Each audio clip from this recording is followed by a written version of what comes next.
자, 여러분 유튜브에 콜레스테롤 음식으로 떨어뜨리는 방법이라고 들어가 보면 거의 뭐 99%는 이런 얘기 할 거예요. 자, 여러분 콜레스테롤 오르는 게 고기가 주범이라고 생각하시죠? 아닙니다. 자, 바로 정제 탄수화물이 문제입니다. 그러니까 여러분 콜레스테롤 낮추려면 정제 탄수화물 끊으세요. 이런 얘기 정말 진짜 뭐 거의 다 뭐 이런 영상이라고 할 수 있는데요. 자, 여러분 그래서 정제 탄수화물을 끊어 보니까 콜레스테롤이 떨어지던가요? 팩트입니까? 내 몸이니까 철저하게 챙기셔야죠. 팩트로.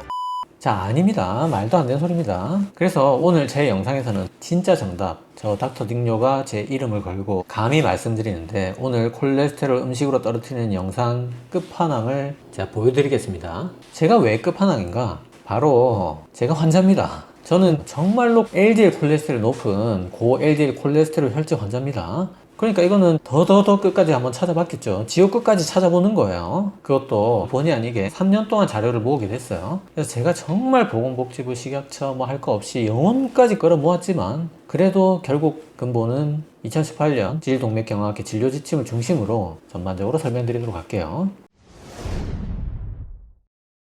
네, 안녕하세요. 운동원내과 시작입니다. 자, 오늘 긴 영상 목차를 먼저 설명드리도록 할게요. 자, 오늘의 순서입니다. 첫 번째, 콜레스테롤을 음식으로 떨어뜨리는 방법에 대한 개괄적인 내용을 설명드리도록 하고요. 2, 3, 4, 5는 이제 음식의 종류입니다. 그 중에서 2, 3, 4가 지방이고 5번이 나머지라고 할 수 있어요. 마지막 여섯 번째는 채식이든 뭐 지중해식이든 여러 가지 식단들, 그리고 총 전체 결론, 이런 순서로 설명드리도록 할게요. 첫 번째, 개요.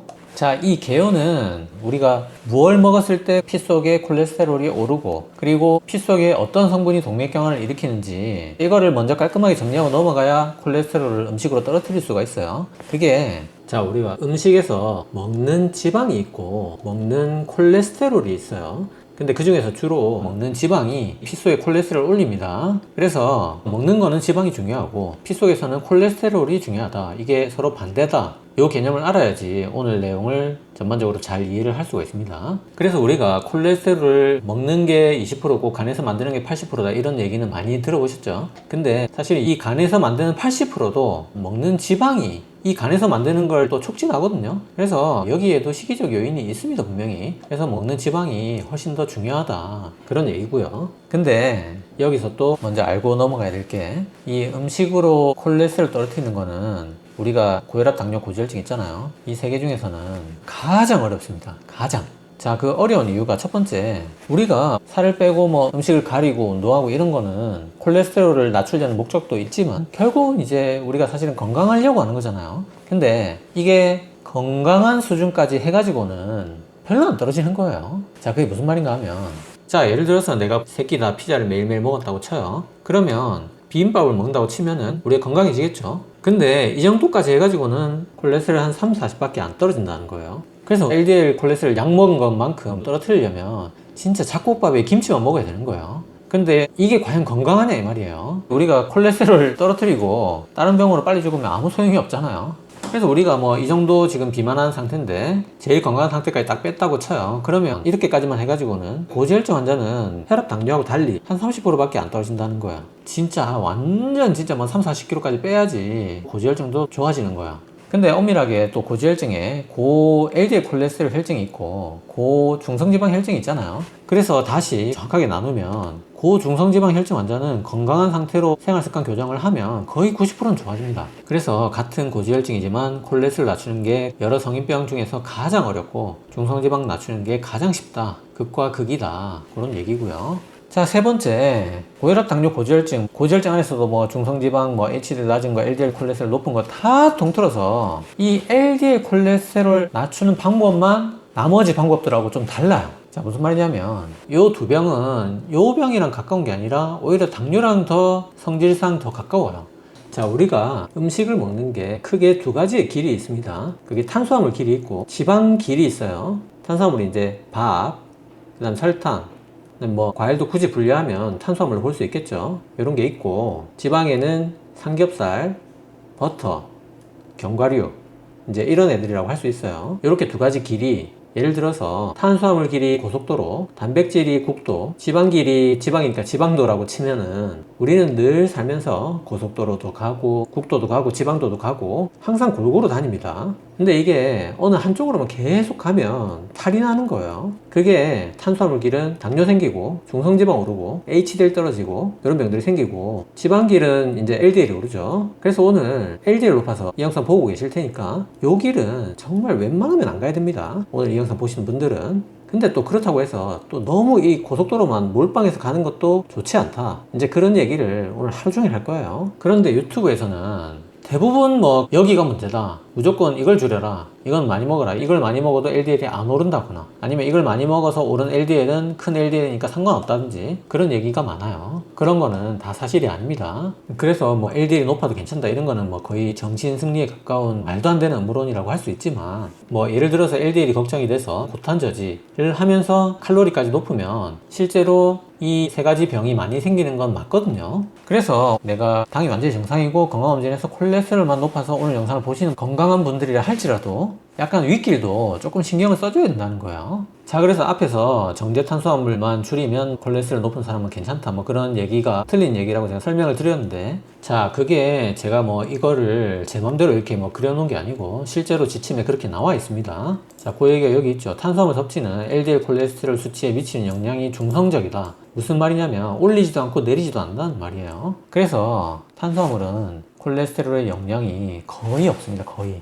자, 다음 네 번째로, 우리가 뭐 성인병, 뭐 혈압당뇨 고지혈증 있을 때 제일 먼저 하는 얘기가 뭡니까? 뭐 금연하세요, 금주하세요, 운동하세요, 살 빼세요, 요 네 가지잖아요. 근데 요 신성한 생활습관 교정 네 가지가 다른 성인병들에 비해서 이 LDL 콜레스테롤 낮추는 고지혈증 환자한테 가장 효과가 떨어져요. 그래서 아까 그 그림을 다시 보면 여기서 고탄 저지를 한다 하더라도 칼로리만 낮추면 요 세 길은 웬만해서는 거의 가지 않습니다. 하지만 저탄 고지를 하게 되면 칼로리를 정말 많이 낮춰도 내가 먹는 전체 칼로리 대비 지방 그 비율만 높아도 콜레스테롤은 거의 100% 올라갑니다. 그래서 요 길은 칼로리만 낮춰도 안 가는데 요 길은 칼로리를 낮춰도 간다는 거예요. 물론 이 얘기가 콜레스테롤 높은 사람들은 살 뺄 필요 없다 이런 얘기는 절대 아닙니다. 살 당연히 빼야죠. 이 얘기는 뒤에 또 충분히 다시 설명드리기로 하고요. 자, 콜레스테롤을 생활습관 교정만으로 낮추기 힘든 다섯 번째 이유는, 우리나라에서 콜레스테롤이 높은 가장 많은 그룹은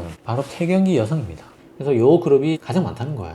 그래서 오늘 이 영상을 보시는 누님들이 정말 많으실 건데, 문제는 이분들이 뭐냐면 오늘 이제부터 본격적으로 설명드릴 여러 콜레스테롤을 낮추는 방법들을 이미 굉장히 잘 하고 계시다는 거야. 정말 안타까운 일이죠, 사실. 무슨 말이냐면 지난 시간에도 제가 설명드렸듯이 내가 소위 말해서 엉망으로 살아왔다면 좋아질 여지가 높아요. 반대로 잘하고 있었는데도 불구하고 콜레스테롤이 높다면 이분들은 좋아질 여지가 적습니다. 좋았으면 안 좋고 안 좋았으면 좋다는 거예요. 그리고 제가 목차에는 안 적어놨지만 이 LDL 콜레스테롤 음식으로 낮추는 게 또 힘든 게 뭐냐면, 소위 말해서 제 마음속에 최고 존엄이라고 할 수 있는 커피와 계란 노른자까지 감히 건드린다는 거예요. 제가 고기는 안 먹으라면 진짜 안 먹을 수가 있어요. 근데 커피를 끊어야 된다고 생각하면 정말 너무 스트레스 받습니다. 진짜 너무 스트레스 받아서 커피 한 잔 마시고 시작해야 될 것 같아요. 어우, 스트레스 받아. 그래서 의사들이 어떤 승우 아빠의 마음으로 생활습관 교정을 먼저 권하기보다는 스타틴부터 쉽게 처방하는 그런 경향이 있긴 한데, 그래도 그렇게 하면 안 돼요. 환자분들도 물론 내가 반드시 약을 먹어야 되는 경우라면 먹기는 먹어야겠지만, 그거는 지난 시간 또 참조해 주시고요. 약을 먹든 안 먹든 내가 오늘 이제부터 뒤에 설명드릴 생활습관 교정으로 약을 먹고 콜레스테롤을 떨어뜨릴 수 있는 그 모든 방법을 필사적으로 최대한의 노력으로 전력을 다하셔야 됩니다. 자, 콜레스테롤 떨어뜨리는 게 쉽지 않아 보이죠? 하지만 해야 됩니다. 왜냐? 자, 우리가 지금 영상을 보시는 분들이, 자제분들이 성적이 잘 안 나왔다. 그러면 공부해라 소리 안 합니까? 하시죠. 자, 성적이 안 나온다고 공부를 안 하면 안 되듯이 음식으로 콜레스테롤 낮추는 게 잘 안 되더라도 반드시 해야 되는 거야.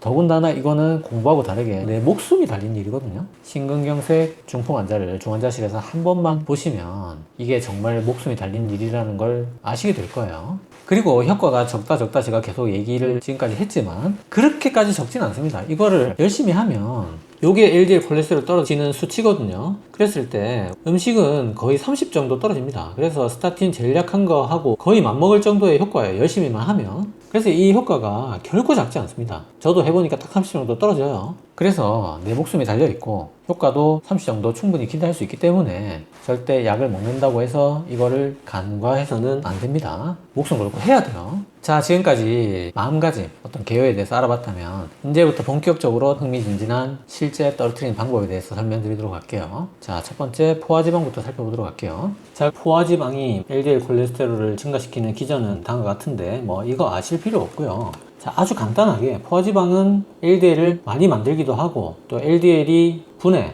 제거되는 그 과정도 억제를 합니다. 그래서 LDL 콜레스테롤을 많이 늘린다고 생각하시면 되겠습니다. 자, 콜레스테롤은 포화지방 때문에 올라갑니다. 올라가는데 그러면 포화지방이 많이 들어있을 것 같은 음식을 언뜻 생각하면 이제 고기가 제일 먼저 떠오르잖아요. 하지만 우리나라에서 콜레스테롤 가장 높은 집단, 바로 폐경기 여성분들은 고기를 거의 잘 안 먹거든요. 나는 고기 절대 안 먹어.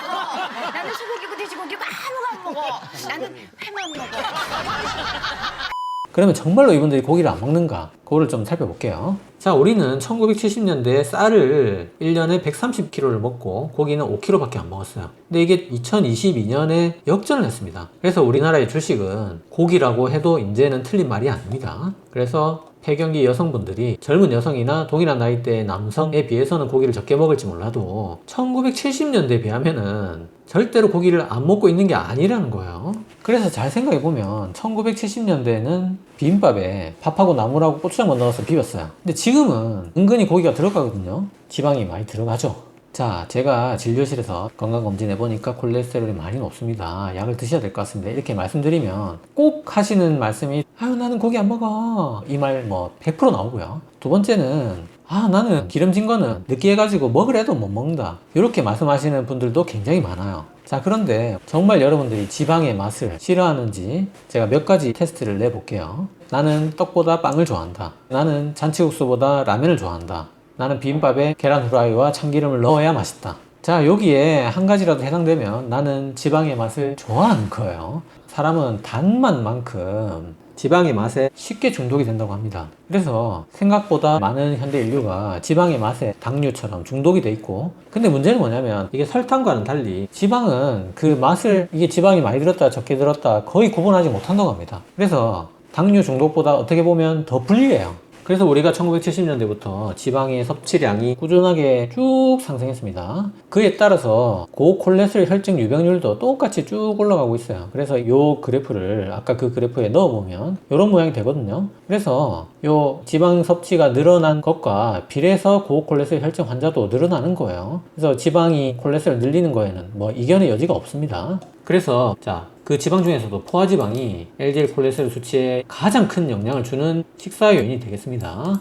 그래서 식사와 관련해서 LDL 증가 원인을 순서대로 살펴보면 전체 먹는 포화지방의 양이 중요하고요. 두 번째는 내가 먹는 칼로리 대비 포화지방의 비율이 중요합니다. 세 번째는 포화지방, 불포화지방 합친 전체 지방량이 또 중요하고요. 그 다음에 탄수화물, 단백질까지 합친 전체 칼로리 과잉이 또 어느 정도 영향이 있습니다. 그리고 아까 말했듯이 먹는 콜레스테롤은 지방이나 나머지 영양소들에 비해서는 영향이 크지 않다는 거. 그래서 당뇨 음식으로 조절하는 영상에서 제가 탄수화물을 이렇게 돈에 비유해서 설명을 드린 적이 있는데, 지방은 삐에로가 보는 길다란 막대 풍선에 제가 비유를 한번 했었어요. 그래서 포화지방, 불포화지방 크게 이 두 가지로 나누고, 그 다음에 이제 사이드로 트랜스 지방산, 뭐 식이 콜레스테롤 이런 것도 있기는 한데, 그래서 콜레스테롤이 풍선계라고 봤을 때 풍선개. 풍선으로 만든 개구나. 그 길 그래. 만든 개. 개. 포화지방은 그냥 긴 막대 풍선이에요. 그래서 풍선계를 접기가 쉽고, 불포화지방은 한번 꺾여 있기 때문에 요거를 풀어가지고 접어야 되기 때문에 풍선계를 접기가 어렵고, 그리고 트랜스 지방산은 풍선계를 거의 다 접어놓은 모양이라서 굉장히 콜레스테롤 접기가 쉽다. 그리고 우리가 풍선계를 직접 먹어서 또 피 속에 콜레스테롤 올라가는 것은 그렇게까지 영향이 크진 않다. 이렇게 제가 비유를 해서 설명을 드렸었고요. 자, 이번 시간에는 좀 더 재밌는 비유를 제가 들어볼게요. 우리가 실제로 하루에 먹는 실제 비율이 탄수화물 65%, 단백질 13%, 지방 22%입니다. 그리고 칼로리는 없지만 또 식이섬유를 우리나라 사람이 평균 하루에 24g 정도 먹어요. 그랬을 때 이 지방이 아까 여러 가지로 나뉘잖아요.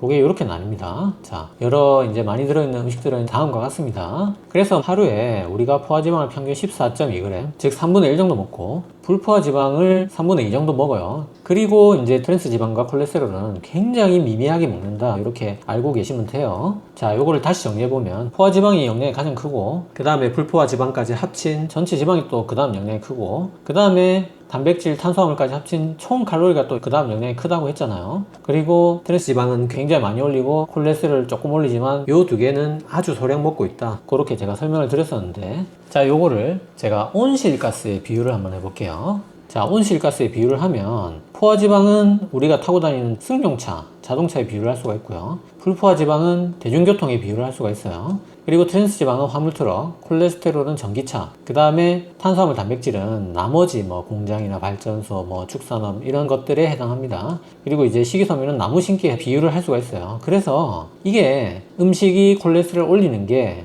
이런 것들이 온실가스를 늘리는 것과 똑같습니다. 자, 무슨 말이냐면, 자, 우리가 공장이나 발전소, 축산업에서 나오는 온실가스도 줄여야겠지만 우리가 실질적으로 제일 많이 낮출 수 있는 거는 타고 다니는 자동차죠. 그래서 자동차가 이런 거에 비해서 양이 많지는 않지만 온실가스를 올리는 그 기여도가 굉장히 큽니다. 그래서 이거를 이제 대중교통을 타고 다니면 훨씬 더 온실가스가 줄어들죠. 하지만 이 대중교통도 이 애들이 온실가스를 마이너스 시키는 애들은 아니거든요. 이 애들도 온실가스가 나오지만 자동차를 대중교통으로 대체했을 때 우리가 온실가스 감축하는 효과를 볼 수 있는 거예요. 대중교통도 뭐 엄청나게 많이 늘어나면은 뭐 온실가스 늘어나 똑같죠 뭐. 그래서 불포화지방을 많이 먹어서 콜레스테롤을 낮추는 게 아니라 포화지방을 불포화지방으로 대체했을 때 콜레스테롤 떨어지는 효과를 얻을 수 있다는 거예요. 그리고 트랜스지방, 화물트럭은 엄청나게 포화지방보다 더 많이 온실가스를 높입니다. 하지만 이게 너무 양이 작죠. 그리고 전기차, 콜레스테롤, 우리가 전기차를 타게 되면 온실가스가 전혀 안 나온다고 그렇게 잘못 알고 있는 것과는 달리 실제로 전기차도 전기를 화력발전을 통해서 생산을 하게 되면 온실가스 나오는 거 똑같거든요. 그래서 이거는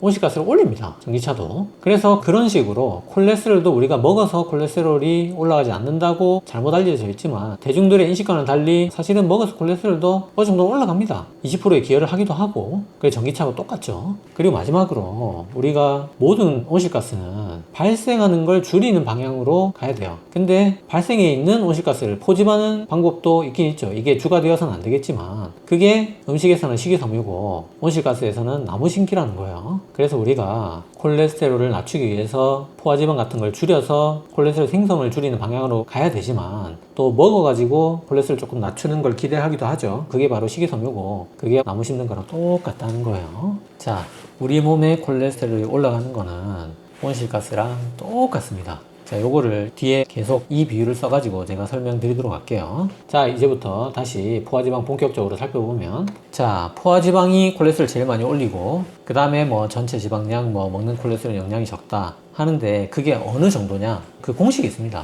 그 공식이 있는데 뭐 이거 사실 아실 필요 없고요. 포화지방은 전체 에너지의 7%를 초과하지 않아야 된다. 자, 요거는 그나마 간단하지만 요것도 어렵습니다. 자, 지난 당뇨 시간에서도 제가 설명드렸지만 이런 거 솔직히 저는 말이 안 된다고 생각합니다. 의사도 답답하고 환자도 답답해지는 거예요.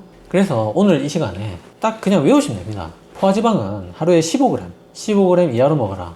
외우시면 돼요. 공식입니다, 그냥. 자, 그러면 포화지방 15g이 이게 또 어느 정도냐? 자, 이거 오늘 하루 종일 쭉 뒤에 설명드리겠지만 가장 직관적으로 이해하기 쉬운 게 믹스커피 3잔이 포화지방 5g이다. 요거를 간단하게 외우고 넘어가시면 됩니다. 자, 그래서 포화지방은 주로 동물성 지방에 많이 들어있지만 식물성 지방이라 할지라도 안 들어있는 게 아니고, 식물성 지방 중에서 특히 팜유나 코코아버터, 코코넛유 세 가지에는 동물성 지방보다 더 많은 포화지방이 들어있다는 거. 자, 물론 포화지방이 많이 들어있지만 실제로 LDL 콜레스테롤을 또 그렇게까지 많이 안 올리는, 소위 말해서 그나마 괜찮은 음식들이 몇 가지 있어요. 자, 그게 우유, 초콜릿, 계란입니다. 포화지방이 많은데 그나마 괜찮은 음식이고, 그나마 괜찮다는 의미를 잘 알아야 돼요. 이게 안 올라간다는 얘기가 아닙니다. 그래서 오늘 콜레스테롤 높아서 영상 보시는 분들은 우유도 저지방 우유나 무지방 우유를 먹는 게 좋아요. 초콜릿도 조심하셔야 됩니다. 계란도 흰자만 먹는 게 좋고, 그나마 괜찮다는 의미를 잘 알아야 되고. 자, 하지만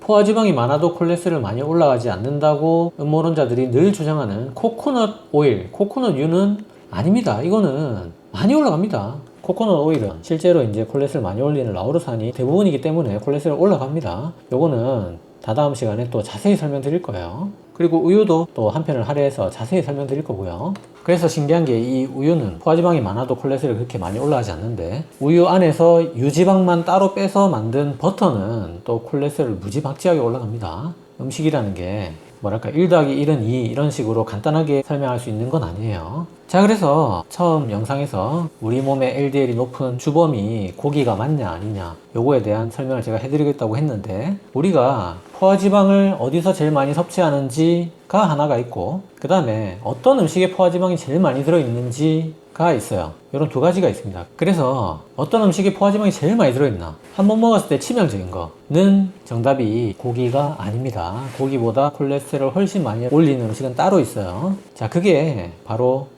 빵, 과자, 아이스크림입니다. 그래서 내가 빵, 과자, 아이스크림을 많이 먹는다 이러면 그분들은 그것만 끊어도 콜레스테롤 확 떨어집니다. 그래서 이 애들은 한 번 먹었을 때는 고기보다는 훨씬 치명적이라는 거예요. 자, 그래서 빵, 케이크부터 볼게요. 빵하고 케이크에는 포화지방이 얼마나 들어있는가? 자, 패스츄리 105g 한 개에 9g 들어있습니다. 이거 진짜 조사하다가 충격 먹었는데, 에그 타르트 한 개에 4g 들어있어요. 4g. 자, 가장 많은 초코 치즈 케이크에는 한 조각에 14g. 자, 이거 하나 먹으면 하루 종일 물만 먹어야 되는 거예요. 자, 빵 진짜 후덜덜하죠. 자, 일반적으로 겉이 바삭한 겉바속촉의 빵들, 크로와상, 패스츄리 이 두 개가 포화지방이 제일 많다고 알려져 있지만, 우리나라에는 버터가 통째로 들어간 앙버터라는 빵이 있어요. 그래서 우리나라 시중의 베이커리를 쭉 돌아서 아주 정밀하게 분석한 실제 논문이 있어요. 거기 보면 앙버터 빵이 포화지방 11.6g으로 1등이고 크로와상이 9g으로 2등이에요. 자, 앙버터 하나를 먹으면 하루 포화지방 권장량을 거의 다 채우게 됩니다. 자, 참고로 최근에 우리나라에서 유행하고 있는 프랑스빵 잠봉베르라고 있거든요. 자, 우리나라 잠봉베르에는 앙버터하고 마찬가지로 생버터가 통째로 들어갑니다. 근데 저도 프랑스 사람들 저렇게 먹는구나 이렇게 생각했는데, 그게 아니고 프랑스 사람들이 우리나라 잠봉베르를 보고 경악을 금치 못한다고 합니다. 이렇게 잘라서 넣으면 안 돼요. 이거 살짝 발라서 그냥 이렇게 먹으면은 바로 콜레스테롤 막 그냥 생길 텐데? 자, 그렇게 만드는 거 아니라고 해요. 자, 그러니까 잠봉배를 절대로 그렇게 만드시면 안 됩니다. 그러면 여기서 포화지방이 제일 적은 카스테라는 괜찮냐? 실제로 카스테라는 대왕 카스테라가 아니라면, 일반 카스테라는 카스테라 100g당 포화지방이 1g 밖에 안 들어있다고 해요. 하지만 카스테라는 또 반대로 당이 엄청나게 많이 들어가 있습니다. 그래서 제가 이거 당이 들어있는 순서를 보니까 거의 이거의 역순이더라고요. 그래서 빵은 버터가 많거나 설탕이 많거나 둘 중에 하나입니다. 그래서 카스테라가 설탕 함유량은 1등이었고요. 그래서 아까 말씀드린 대로 콜레스테롤이 걱정이 돼서 지방을 엄청나게 줄이고 탄수화물을 또 많이 먹게 되면 이쪽 길이 또 위험해질 수가 있거든요. 그래서 카스테라를 고르는 것도 마냥 안전한 건 아니에요. 자, 그러면 식빵은 안전하지 않냐? 식빵이 물론 포화지방이 비교적 적긴 합니다. 근데 그럼 밥 210g하고 비교하면 밥 210g에는 포화지방이 0.5g 밖에 없는데 식빵 내장은 포화지방이 4g이거든요. 그러니까 같은 주식으로 봤을 때는 이게 포화지방이 8배 들어있는 거예요. 8배. 근데 또 이런 빵의 문제가 뭐냐면, 고기보다 포화지방이 많은 것도 문제지만 그래도 고기는 불포화지방도 많아요. 그래서 어느 정도 밸런스가 좀 맞는 편인데, 빵은 거의 포화지방만 들어있는 데다가 콜레스테롤도 들어있고 트랜스지방도 많다는 거예요. 그래서 제가 의학 유튜버를 지금 5년째 하고 있지 않습니까? 근데 항상 이 빵이 걸려요. 자, 이게 빵의 재료인데요. 자, 콜레스테롤 측면에서 봐도 버터가 이만큼 들어가요. 거기다가 달걀이 또 들어가죠. 그리고 뭐 탈지긴 하지만 분유가 또 들어가고요. 그래서 이거는 먹고 콜레스테롤이 안 오를 수가 없어요. 자, 그러면 이거 당뇨 환자한테는 괜찮냐? 탄수화물이 이만큼 들어가죠. 설탕이 이만큼 들어가요. 자, 그럼 고혈압한테는 괜찮냐? 자, 소금이 이만큼 들어가요. 자, 그리고 이 안에 또 탄산수도 나트륨이 있거든요. 나트륨이 또 들어가죠. 그래서 나트륨도 많아, 당도 많아, 지방도 많아, 심지어 트랜스 지방도 있어. 참 그렇습니다. 진짜 빵 이름 무엇일까? 근데 이게 또 맛있어요. 모 방송에 보니까 탈북하신 분이 빵 때문에 탈북했다 이런 말도 봤는데, 진짜 이거는 소위 말해서 탈북하는 맛, 왜 이런 음식이 있을까 막 그런 생각이 들기도 하는데, 자, 그래서 난 정말 빵순이다, 빵을 진짜 죽어도 못 끊겠다 하시는 분들은 제가 오늘 솔루션을 드리면, 당뇨 위험이 전혀 없는 분에 한해서 식빵이나 카스테라나 떡이나 이런 것들을 칼로리를 생각해서 정말 못 견딜 것 같을 때 조금씩만 드시는 거를 추천드리고, 당뇨염이 있는 분들이라면 빵은 그냥 완전히 끊어야 됩니다. 자, 그 다음에 빵보다 한 번 먹었을 때 더 치명적인 게 있습니다. 바로 디저트입니다. 디저트는 뭔가? 케이크, 도넛, 머핀, 쿠키? 내가 만든 쿠키 너에게는 독이지 팝콘, 푸딩, 그 다음에 여러 커피 종류의 휘핑크림 올라간 것들, 요런 게 이제 콜레스테롤 많이 올라가는 디저트라고 할 수 있고, 자, 앞에서 빵에 들어있는 포화지방도 후덜덜한데 디저트는 정말 상상 초월입니다. 자, 스타벅스에 카페 모카 한 잔 하고 미니 스콘 3개를 시키면 포화지방을 한 번에 29g을 먹는 거예요. 자, 이게 어느 정도인가? 후라이드 치킨 한 마리에 포화지방이 30g 들어있거든요. 그러니까 우리가 커피숍 가서 가볍게 카페 모카 한 잔 하고 미니 스콘 조그마한 거 3조각 먹으면 후라이드 치킨 한 마리 먹은 것과 포화지방이 같고 이틀 동안은 물만 먹고 살아야 되는 거예요. 자, 빵에 이어서 과자 볼게요. 자, 우리나라에서 가장 많이 팔린 과자의 순위는 다음과 같습니다. 여기에 들어있는 포화지방을 한번 볼까요? 자, 꽃갈콘 72g 한 봉지에 포화지방 8.4g. 자, 프링글스 한 통에 15.6g. 이 세상에는 프링글스 한 통을 한 번에 다 먹는 분과 다 못 먹는 분으로 나뉘는데, 그거 사면 한 달 동안 먹는 거 아니야? 죄송한데 열면 무조건 끝까지 먹는 거예요.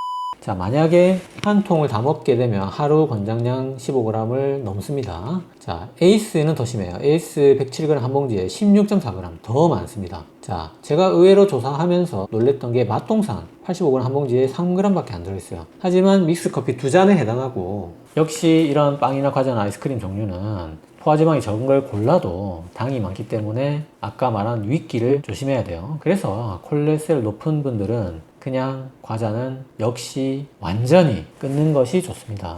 자, 다음 아이스크림 볼까요? 월드콘 한 개에 7g. 자, 요거 하나 먹으면 아침, 점심은 물만 먹어야 되는 거예요. 자, 올떼메로나 메로나 한 개에 3.2g.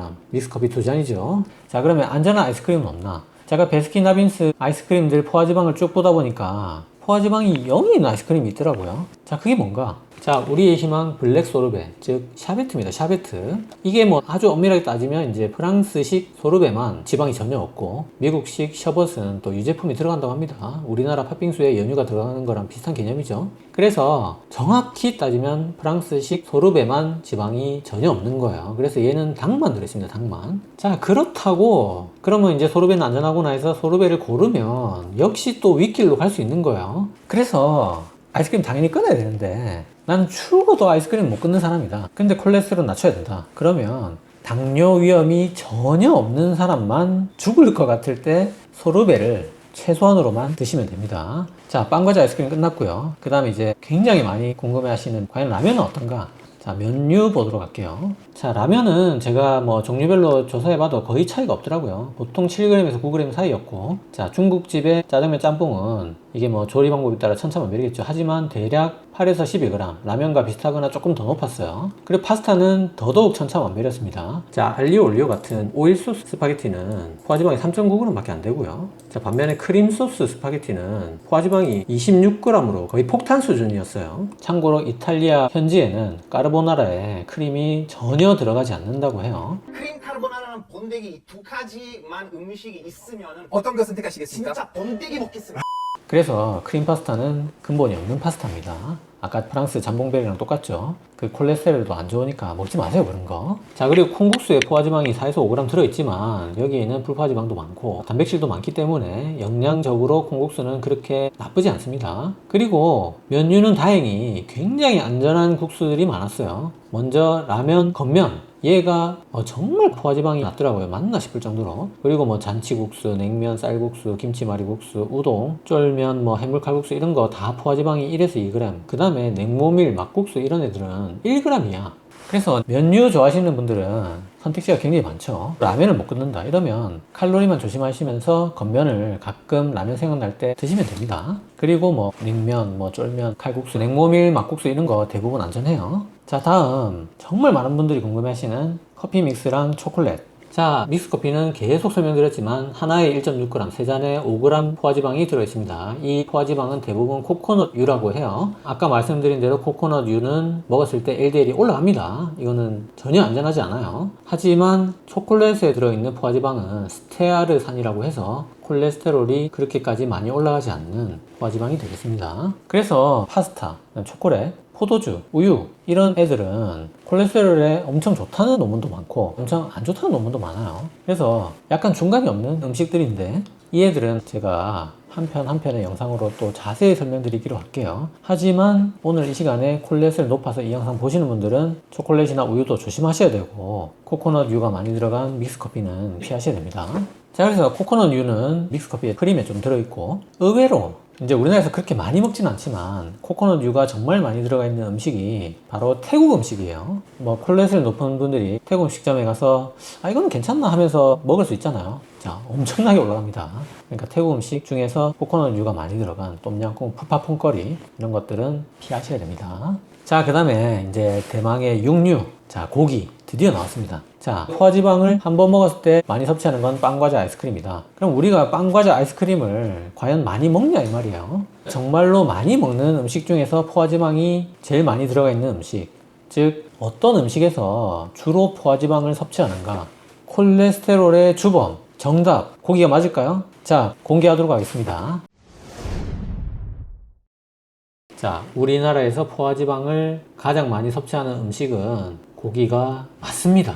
돼지고기가 1등이에요. 결국은 고기가 맞았죠. 자, 2등이 우유긴 하지만 우유는 아까 말한 대로 포화지방이 많아도 그렇게 많이 올리진 않습니다. 자, 3등이 쇠고기. 결국 1등, 3등이 고기죠. 고기가 맞아요. 빵, 과자, 케이크는 그 다음 순위예요. 이 하나하나에는 포화지방이 많지만 고기만큼 많이 먹진 않는다는 거예요. 고기에서 우리는 포화지방을 제일 많이 섭취하는 게 맞다. 자, 주범은 돼지고기가 맞았습니다. 자, 그렇다면 우리는 돼지고기를 먹지 않아야 되는가? 주범이 고기인 건 맞지만 이게 고기를 먹지 말라는 얘기는 절대 아닙니다. 자, 요거 뒤에 굉장히 자세히 설명드리겠지만 우리가 고기에서 포화지방만 섭취하는 게 아니거든요. 거기서 단백질, 불포화지방도 엄청나게 많이 섭취하기 때문에 포화지방 줄이려고 돼지고기를 끊어버리면 안 됩니다. 절대. 자, 요거를 정확히 잘 이해하셔야 됩니다. 자, 그러면 고기에는 포화지방이 얼마 들어있을까? 자, 웃음이 나올 정도로 후덜덜합니다. 자, 삼겹살 1인분 200g에 포화지방이 20에서 30g 들어있습니다. 자, 삼겹살 1인분만 먹는 분이 얼마나 될지 모르겠는데 삼겹살을 1인분만 먹어도 포화지방 하루 권장량의 2배.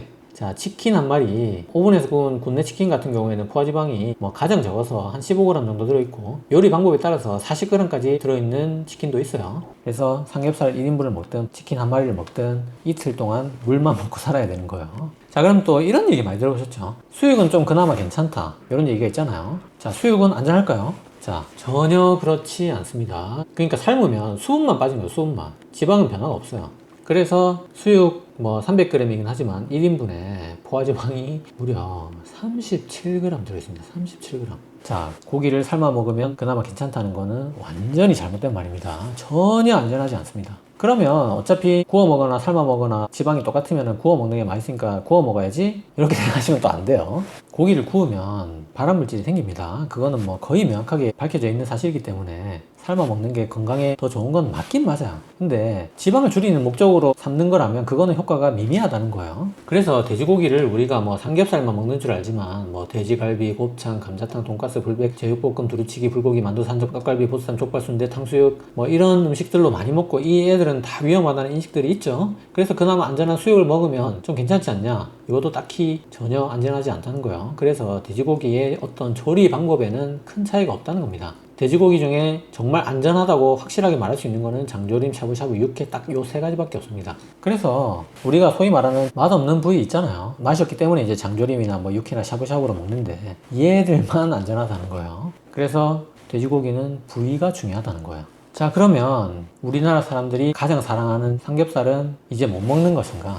또는 내가 회사 생활을 하면서 회식을 하면 무조건 삼겹살 집으로 가는데 어떻게 삼겹살을 안 먹고 살 수 있습니까? 닉뇨 양반. 네? 이렇게 또 물어보실 수 있잖아요. 그래서 콜레스테롤 높은 분들이 삼겹살을 먹는 4가지 원칙을 설명드리도록 할게요. 제가 딱 정해드리겠습니다. 첫 번째, 반드시 삼겹살은 채소와 함께 드세요. 무조건 쌈싸 드시고 안에 마늘 넣고 쌈무 넣고 그 다음 파절임. 부산에서는 뭐 파조래기, 파조리기 뭐 이렇게 오만 발음으로 다 쓰이는데 어쨌든 파절임 꼭 넣어서 야채와 꼭 같이 드세요. 식이섬유가 지방과 콜레스테롤의 흡수를 저해합니다. 자, 두 번째 원칙. 절대 술과 같이 드시지 마세요. 술과 고기를 같이 먹게 되면 술이 이 식욕 중추를 마비시키거든요. 그래서 1인분만 먹을 수 있는 거를 술과 먹으면 무조건 2인분, 3인분 먹게 됩니다. 그래서 삼겹살과 술을 같이 먹으면 죽는다 이렇게 생각하세요. 그냥 직장 상사가 술과 삼겹살을 강제로 먹인다 그러면 반드시 의사를 파세요. 저를 파면 됩니다. 직장 상사한테 저 콜레스테롤 너무 높아가지고 술하고 삼겹살 같이 먹으면 의사가 죽는다고 얘기했다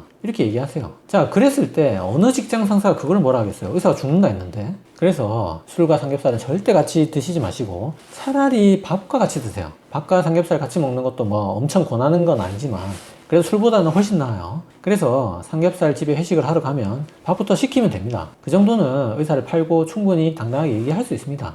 자, 세 번째 원칙은 반드시 절대로 1인분을 넘기면 안 됩니다. 자, 아까 봤죠? 삼겹살 1인분에 포화지방 30g이에요, 30g. 삼겹살 만약에 3인분 먹었다. 솔직히 삼겹살 3인분도 껌이잖아요. 포화지방 거의 100g입니다, 100g. 이거는 그냥 이번 생에는 틀린 수준이거든요. 그러니까 절대 1인분 넘기지 마세요. 자, 네 번째, 삼겹살 한번 먹었다 그러면 반드시 일주일은 강제로 삼겹살을 쉬어야 됩니다. 가능하면 안 먹는 게 제일 좋고 일주일 이상 넘기자 이런 원칙들을 정해놔야지 그나마 조금 덜 먹는 거예요. 자, 그래서 삼겹살은 어쩔 수 없이 먹는다 그러면 요 네 가지 원칙을 반드시 지켜서 드셔야 됩니다. 자, 그래서 돼지뿐 아니라 고기는 결국은 조리 방법보다는 부위가 중요해요. 그래서 고기의 어느 부위가 안전한지 지방 함량별로 살펴보면, 자, 소고기는 일단 소고기 자체가 위험합니다. 자, 소고기 부위 중에 육회 장조림 만드는 우둔살 사태 빼고는 안전한 부위가 없어요. 구워 먹는 부위 중에 제일 낮은 안심도 닭다리살보다 2배나 많습니다. 뭐 꽃등심, 차돌박이 이런 거는 진짜 후덜덜합니다. 요거 이제 포화지방은 아니고 전체 지방량이긴 하지만 진짜 살벌하죠. 돼지고기는 이제 안심, 등심, 뒷다리살 요 세 가지가 안전합니다. 요 세 가지 구워 먹어도 되고 뭐 요리해서 먹어도 돼요. 자, 피해야 되는 부위는 역시 맛있는 부위, 항정살, 삼겹살 후덜덜하죠. 자, 이런 애들 안녕입니다. 안녕. 닭은 거의 다 안전합니다. 닭가슴살 뭐 말할 것도 없고요. 제일 많은 닭날개도 100g당 지방이 10g 밖에 안 돼요. 자, 그래서 닭고기는 치껍 빼고는 전부 다 안전합니다. 치킨 껍질, 치킨 껍질. 아, 치껍.